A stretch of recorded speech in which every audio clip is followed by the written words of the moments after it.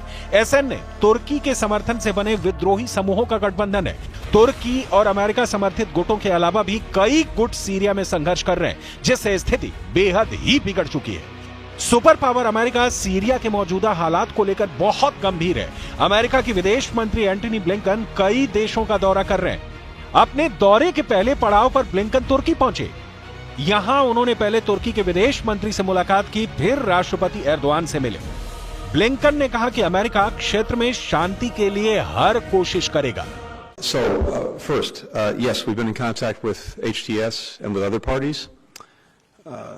We have impressed upon everyone we've been in contact with the importance of helping find Austin Tice and bringing him home.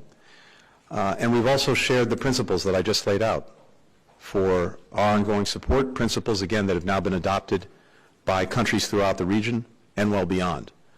And we've communicated those. Israeli सैनिकों ने पिछले हफ्ते में Golan Heights पर Israeli और सीरियाई सेनाओं को अलग करने वाले संयुक्त राष्ट्र बफर जोन में एंट्री की थी। इजरायल के इस कदम पर संयुक्त राष्ट्र ने कहा कि यह कदम 1974 के युद्ध विराम समझौते का उल्लंघन है। लेकिन इजरायली पीएम ने कहा कि असद सरकार के गिरने के बाद इस समझौते को इजरायल ने खत्म कर दिया है, यानी सीरिया में युद्ध का भड़कना तय है।